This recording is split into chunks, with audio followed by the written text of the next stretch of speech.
So a lot of people in general are afraid of failure. How did you become one of those people who doesn't seem to be afraid of failing? It doesn't exist. It's not existent. What the hell does that mean? Seriously, what does failure mean? It's not. It doesn't exist. It's a figment of your imagination. What does it mean? Pulling a Jedi mind trick on me right now. I was like, does it exist? No, I'm serious. Look, I'm trying to think, like, how can I explain it? So, let's use happy endings, right? And then we can relate this to failure and why it's not existent. Like, you know, everybody talks about, like, everybody wants a happy ending, right? Now let's go to the reality of it, right? Let's look at a fairy tale story. Let's look at Snow White. Mm-hmm. She gets a happy ending. She finds Prince, whatever, she goes on. She lives happily ever after. Well, I call bullshit on that, because 2 months later, the fact is they had an argument and he's sleeping on the couch. Right? So the point is, the story continues. The story continues. So if you fail on Monday, the only way it's a failure on Monday is if you decide to not progress from that. Right? So to me, that's why failure is not existent. Because, you know, if I fail today, okay, I'm gonna learn something from that failure and I'm gonna try again on Tuesday. I failed, I'm gonna try again on Wednesday. So, if you finished your career without a championship, you would not have looked at that as a failure. No, I would have looked at it as being extremely disappointed, because I had a dream and I had goals that I wanted to accomplish, right? And if I don't accomplish those goals, I have to ask myself why, right? So from my position, the reason why I would not have accomplished those things is poor leadership, failure to communicate properly with my teammates to put them in positions to be successful, lack of preparation. You know, all those things would be reasons why I don't win, right? So now, if that was the case, in my career, I have to sit and I have to analyze that, and then as I move and I evolve, you know, post basketball into business or whatever, those same weaknesses are going to reveal themselves there, right? So if I don't learn from that, I'm going to struggle here too, right? So I can take those situations and learn from those and have them, you know, make me a better person later in life. But if I don't take that stuff and apply that someplace else, then that's failing, which to me is the worst possible thing you could ever have, is to stop and to not learn. Okay, so if your job is to try to be the best basketball player you can be, mm-hmm. right? To do that, you have to practice, you have to train, right? You want to train as much as you can, as often as you can. So if you get up at 10 in the morning, train at 11, right? 12, say 12, train at 12, train for 2 hours, 12 to 2. You have to let your body recover. So you eat, recover, whatever. You get back out, you train, start training again at 6. Train from 6 to 8, right? And now you go home, you shower, you eat dinner, you go to bed, you wake up, you do it again, right? Those are 2 sessions.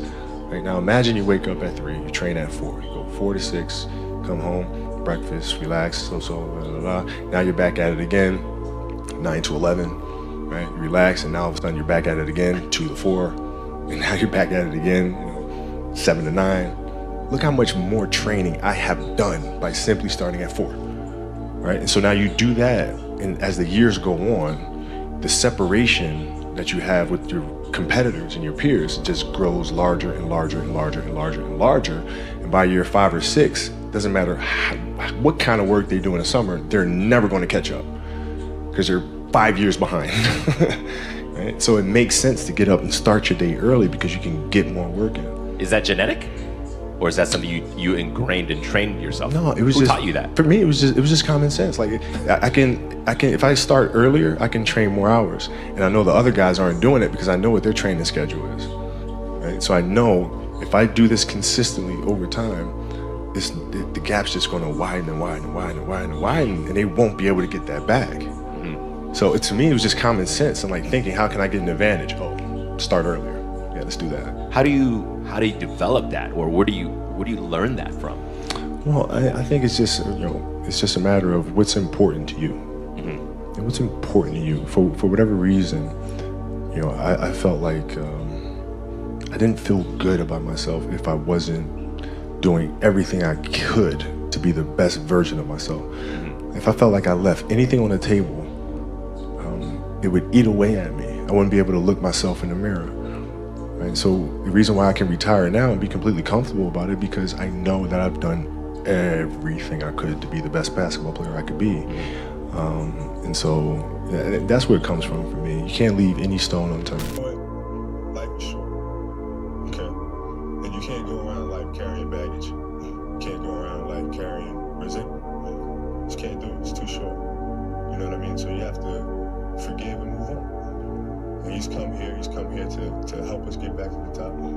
He's come here to coach me and to support me, and he's communicated that to me. So who am I to judge somebody to not forgive him and to move on? Give me a round of applause. And